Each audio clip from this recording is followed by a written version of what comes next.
Somalia. In the north, a pirate kingdom. In the south, the world's most infamous terrorist organisation, Al-Qaeda, have gained a foothold in Africa through the Somali group, Al-Shabaab. A raging 20-year civil war, which has killed hundreds of thousands and displaced millions, has gone largely unnoticed by the world.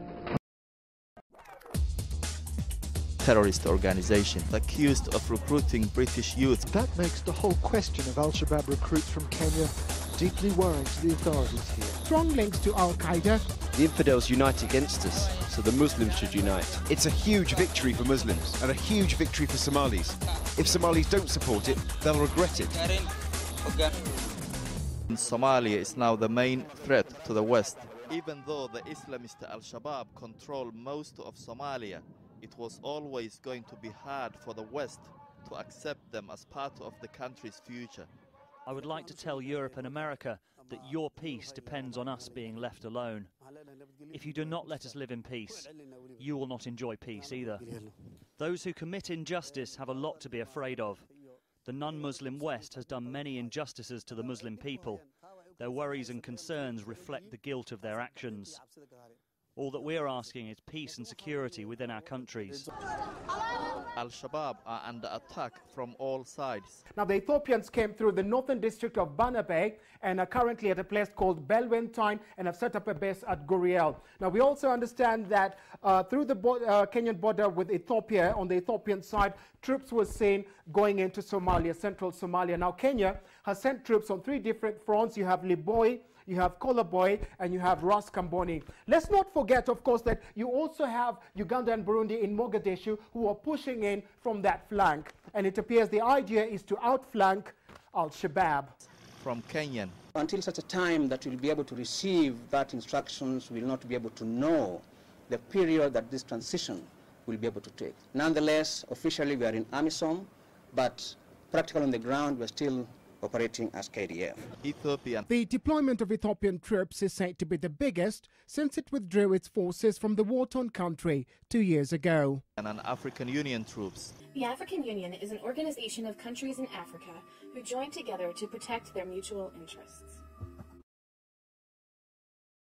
This was the area of southern Somalia that was said to be under Al-Shabaab control. Now, since then they've suffered a series of defeats, and that really started around the middle of last year, when they came under pressure from the African Union forces. Al-Shabaab lost control of the capital, Mogadishu, and then in February, government troops and Ethiopian soldiers captured the southern town of Baidoa.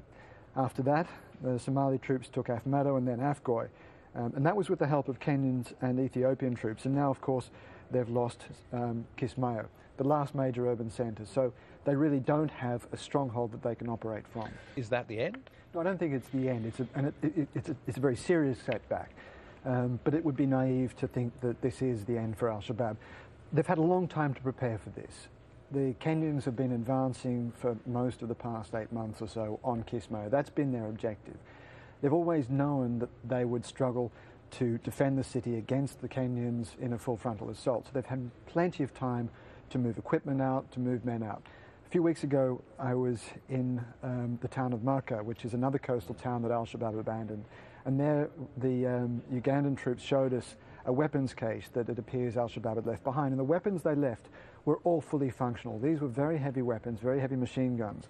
And so it implies that they'd stowed those weapons, preparing to come back and use them again for guerrilla tactics.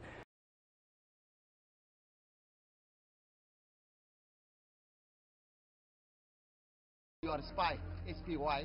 And he said, you are a spy for the government. I'm not a spy for this. So that they come, some of the Shabaab come there and cut the tongue, and they cut our open the mouth of Kabul.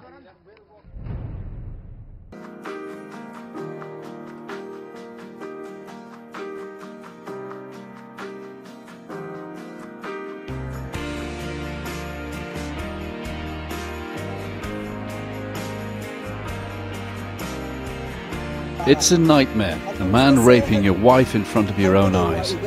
The UN says nearly 4 million Somalis are in danger of starvation, the majority of them children.